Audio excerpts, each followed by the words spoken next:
Ads లేకుండా latest episodes చూడండి.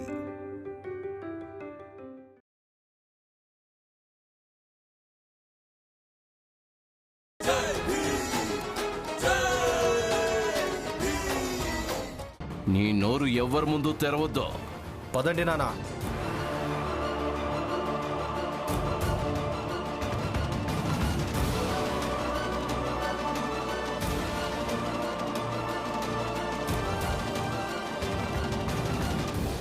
అభయ్ గారు, అభయ్ గారు, అటు చూడండి.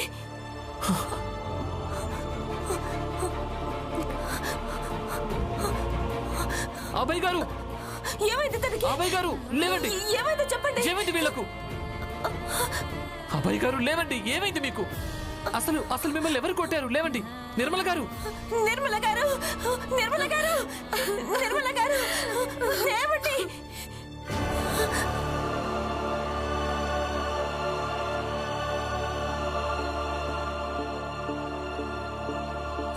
లేవండి.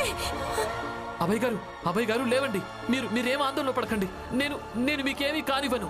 రమా, హాస్పిటల్కి తీసుకెళ్దాం. మీరు కూడా లేవండి. వీళ్ళని హాస్పిటల్కి తీసుకెళ్దాం.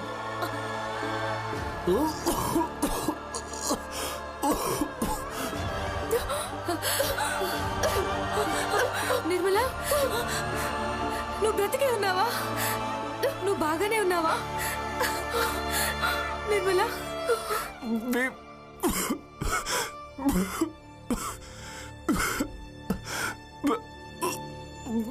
అంతా అయిపోయింది భీమ్.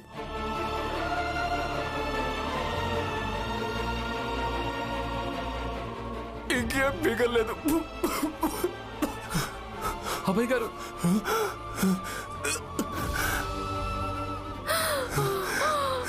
మా దగ్గర అంత సమయం లేదు భీమ్. రమా తల్లి, వెళ్ళడానికి ముందు మీ ఇద్దరికి ఒక్కసారి చివరిసారిగా చూడటం కోసం. లేదు, మీరు అలా చెప్పగలరు. మీకే కాదు, మా ఊపిరి తిరిగి వచ్చింది. వాళ్ళు మమ్మల్ని చాలా కొట్టారు.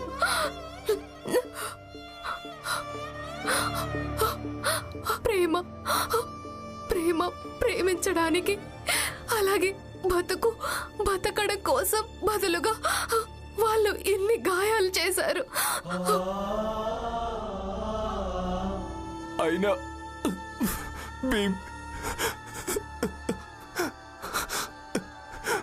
మేము బలహీన పడిపోలేదు. మేము ఓటమిని అంగీకరించలేదు. మా మనసులో కొంచెం కూడా పశ్చాత్తాపం లేదు. మేము ఇలా ఎందుకు చేశామని మాకు చాలా గర్వంగా ఉంది. ఆ గర్వంతోనే ఈ లోకాన్ని వదిలేసి వెళ్తాం.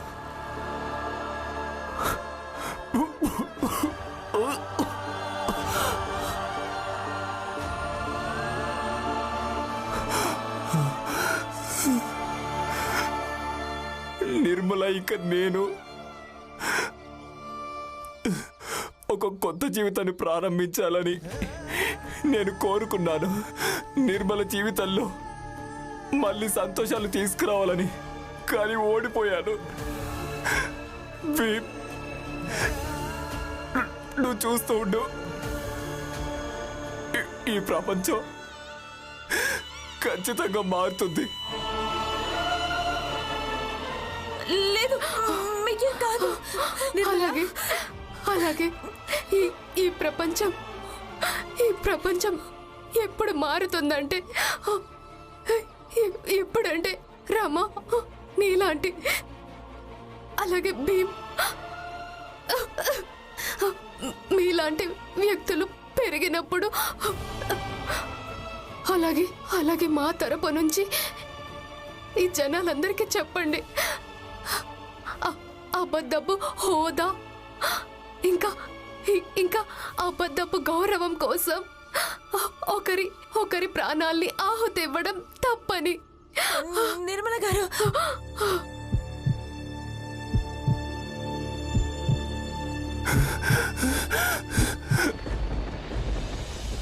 నిర్మలా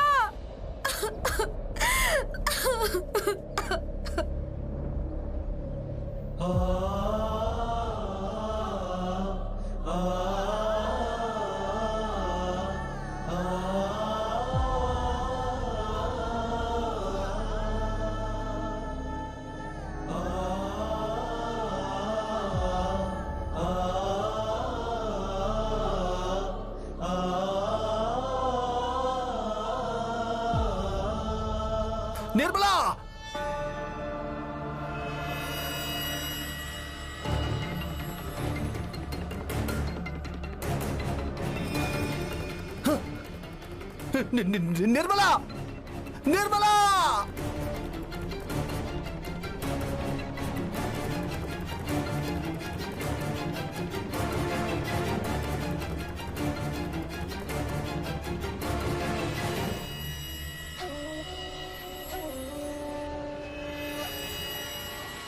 నచ్చ చెప్పాను ఎంతో చెప్పాను విధవ ధర్మాన్ని పాటించమని. అరే కనీసం ఈరోజు ప్రాణాలతో నేను ఉండేదానివి.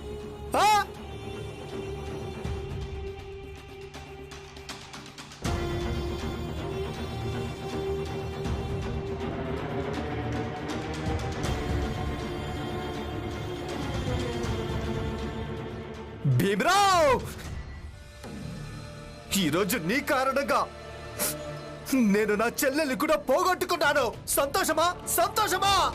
చెప్పు నువ్వు దీనికోసమే పెళ్లి చేసావా? దీనికోసమేనా?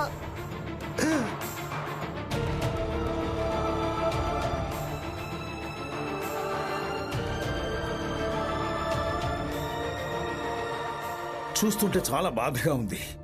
నరోత్తమ్, ప్రమోద్ గారు, ఇక వీళ్ళిద్దరి ప్రాణాలు ఎలాగూ పోయాయి. ఇక వీళ్ళ అంతిమ సంస్కారానికి ఏర్పాట్లు చేయండి. మనుషులే చనిపోయిన తర్వాత మనస్పర్ధలు ఎందుకు, శత్రుత్వం ఎందుకు? కనీసం వీళ్ళ ఆత్మలకైనా శాంతి లభించాలి. నోర్మోయండి. ప్రాణాలతో ఉన్నప్పుడు ప్రశాంతంగా బతకనివ్వలేదు. చనిపోయిన తర్వాత ఏం శాంతి కలగాలని కోరుకుంటున్నారు? చంపేశారు. సొంత చెల్లెల్నే చంపేశావు. ఇప్పుడు ఏడుస్తున్నట్టు నాటకం ఆడుతున్నావా నరోత్తమ్ జోషి?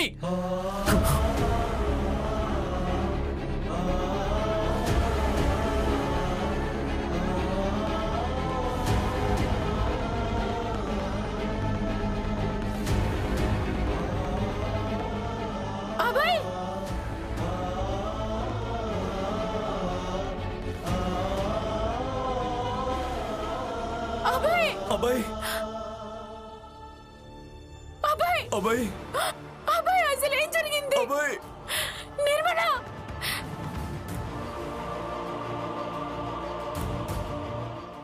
అబ్బాయి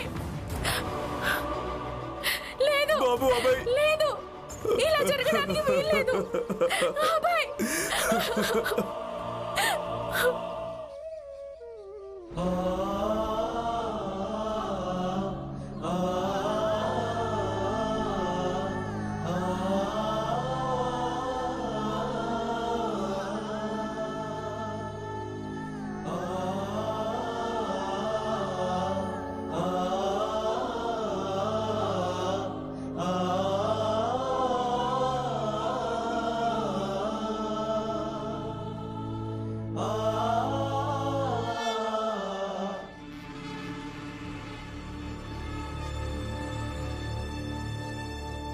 ఇదిగో చూడండి ఇదిగో చూడండి మీరు ఇప్పుడు వచ్చారా? మీరు ఈ సైన్యాన్ని తీసుకొని ఈ తుపాకులు ఎందుకు పనికొస్తాయా? చెప్పారు కదా మీరు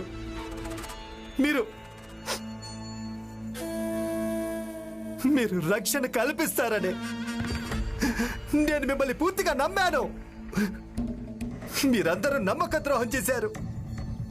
అందరూ కలిసి చంపేశారా? మీరు కల్పించిన రక్షణ ఇదేనా? నరోత్తమ్ జోషి, నువ్వు అతి తెలివి చూపించే ప్రయత్నం చేయొద్దు. మాకు తెలుసు నీ మనుషులే మొహాన్ని కవర్ చేసుకొని మా మీద అటాక్ చేశారు. అలాగే వీళ్ళిద్దరిని మర్డర్ కూడా చేశారు. ఈ నేల మీద ఏ శవం పడిందో అది నా సొంత చెల్లెలు. ఒక్క సాక్ష్యం తీసుకుని రండి, ఉరికమ్మ ఎక్కుతాను. నన్ను జైలుకి తీసుకెళ్ళండి.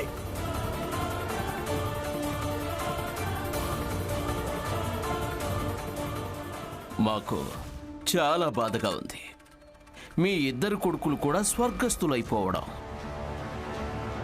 ఒకవేళ ఏ సమస్యనైనా సరైన సమయంలో పరిష్కరించుకుంటే జనాలు ఇలాంటి ఘాతుకానికి ఎప్పటికీ పాల్పడలేరు. సర్లే, ఇక మీ కొడుకు శవాన్ని తీసుకొని వెళ్ళండి.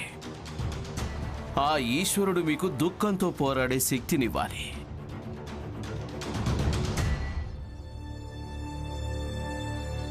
నానా, అమ్మా, నిర్మలకు అంతిమ సంస్కారం మనమే చేద్దాం. పూర్తిగా సామాజిక సాంప్రదాయం ప్రకారమే చేద్దాం. ఏమంటావు నానా? లేదు నిర్మల, లేదు. ఇక మీరు ఇప్పుడు ఎందుకు ఏడుస్తున్నట్టు నాటకం ఆడుతున్నారు? మమ్మల్ని ఆపింది మీరే కదా. అసలు ఆపకుండా ఉండుంటే ఈ రోజు ప్రాణాలతో ఉండుండేవాళ్ళు.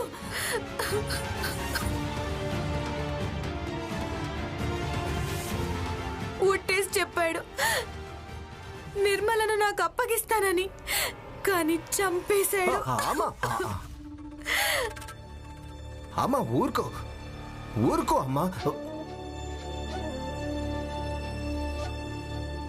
మీరు కన్న తల్లి కదా, మీరు ఈ మాత్రం కూడా అర్థం చేసుకోలేకపోయారా? మీ ఈ కొడుకు అలాగే వీళ్ళందరూ బంధాల్ని, అనుబంధాల్ని, మనోభావాల్ని అర్థం చేసుకోలేరు. అలాంటి మీ ఒట్టుకి కట్టుబడి ఉంటారా?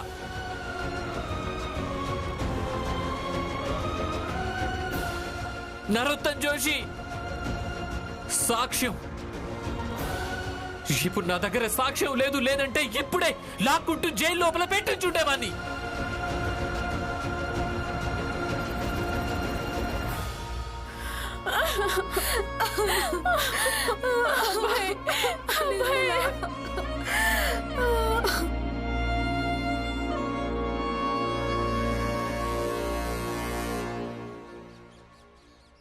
అమ్మా అమ్మా అమ్మా అమ్మా, ఏమైంది దీపక్? అక్కడ అక్కడ ఏమైంది దీపక్? నువ్వెందుకు ఏడుస్తున్నావు? చెప్పు దీపక్. అక్కడ అభయ్ గారిని అలాగే నిర్మల గారిని పెద్ద జాతి వాళ్ళందరూ కలిసి చంపేశారు.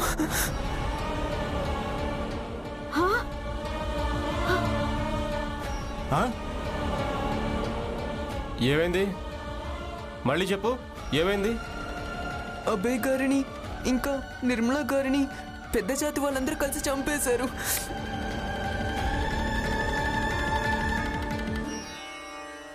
వినండి, అంతా వినండి. రండి, బయటికి రండి, త్వరగా బయటికి రండి. ఈ దీపక్ ఏం చెప్తున్నాడో వినండి. ఒకవేళ వీడు చెప్పింది నిజమే అయితే పెద్ద జాతి వాళ్ళు తమ ప్రతీకారాన్ని తీర్చుకున్నట్టే. అభయ్ ఇంకా నిర్మలను చంపేశారు.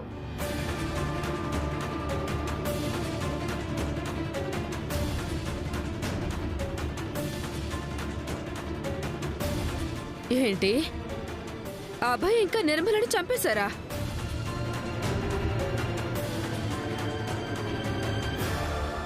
కానీ భీమ్ ఇంకా రమ కూడా వెంట ఉన్నారు. వెళ్ళి మీ భీమ్ ఇంకా రమని అడగొచ్చు కదా. వాళ్ళెక్కడున్నారు, ఎలా ఉన్నారు, వాళ్ళిద్దరూ ఏం చేశారో. ఇప్పుడు అన్నిటికంటే ముఖ్యమైన విషయం ఏంటంటే అభయ్ ఇంకా నిర్మల్ని చంపడం జరిగింది.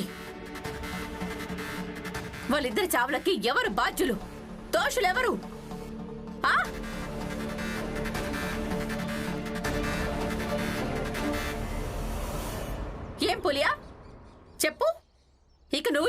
చేస్తున్నావే? ఇక దలియమ్మ చెప్పండి.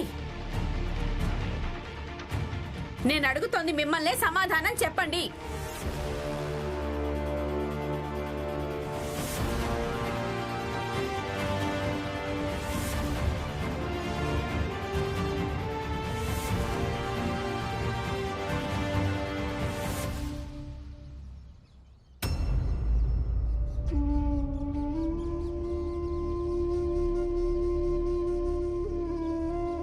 రమా, ఇప్పుడు నాకేమనిపిస్తోందంటే అభయ్ గారిని అలాగే నిర్మల గారిని నేనే చంపేశానని. నేనే చంపేశాను. లేదు, వాళ్ళిద్దరిని నేనే చంపానని అనిపిస్తోంది. నా వల్ల తప్పు జరిగింది రమా. నేనే ఇదంతా చేశాను. నా వల్ల చాలా పెద్ద తప్పు జరిగింది రమా. మీ ఇద్దరికి తప్పు అనిపిస్తుందా? నాకు తెలిసింది. ఇక దాని ప్రకారం నాకేమనిపిస్తుందంటే, భీమ్, రమ వాళ్ళిద్దరి కోసం మీరేం చేయగలరు? ఇక అభయ్, నిర్మల కేసులోనే కాదు, ఎట్టి పరిస్థితుల్లోనూ వాళ్ళని కాపాడడం కుదరదు. ఒకవేళ సమాజం మొత్తం ఎవరికైనా శత్రువైపోయిందంటే జనాలు ఇలాగే చనిపోతూ ఉంటారు. కొందరు చాలా త్వరగా చనిపోతారు, ఇంకొందరు కొన్ని రోజుల దాకా ఎక్కడో దాక్కుంటూ పోరాడుతూ చనిపోతారు. అందుకే మిమ్మల్ని మీరు దోషులుగా భావించకండి.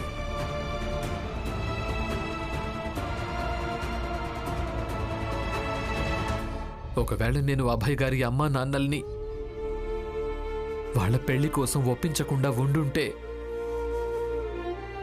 ఈరోజు వాళ్ళిద్దరూ విడివిడిగా ఉండేవాళ్ళు, కానీ ప్రాణాలతో ఉండేవాళ్ళు. భీమ్, నీ ప్రశ్నలన్నింటికీ జవాబులు నేనిస్తాను, కానీ ఇప్పుడు కాదు, రేపు ఆఫీసులో. ఇక మీరిద్దరూ ఇంటికెళ్ళండి. లేదు సార్, ఇప్పుడు ఇంటికెళ్ళాలని అనిపించడం లేదు. తర్వాత వెళ్ళిపోతాం. ఇంటికెళ్ళమని నేను చెప్తున్నాను కదా, మీరిద్దరికి వినిపించడం లేదా? లాయర్ గారు చెప్పింది నిజమే. ముందు మీరిద్దరూ ఇంటికి వెళ్ళండి. పద తల్లి, పద పద బాబు. చాలా పెద్ద తప్పు జరిగింది నాన్న. లే బాబు.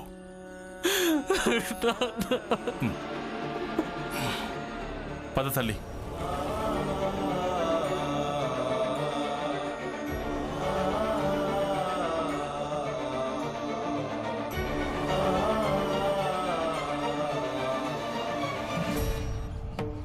మీరు చాలా తప్పు చేశారు నరోత్తం. ప్రచండదేవ్ అలాగే పెద్ద జాతి వాళ్ళు ఒకరి ప్రాణాలు తీసుకుని ఈరోజు ఎవ్వరూ గొప్పవాళ్ళు కాలేకపోయారు. ఇక మీరంతా ఎలా గొప్పవాళ్ళు అయిపోతారు?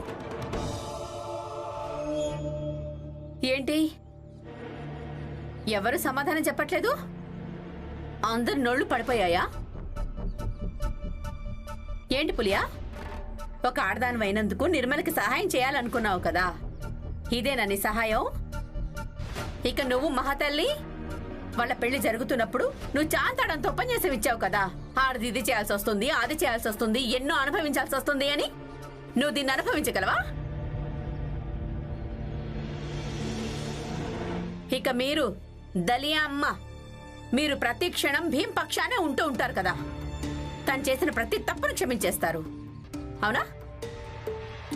కానీ మీరు ఈ తప్పును క్షమించగలరా? చెప్పండి, నేను అందరినీ అడుగుతున్నాను.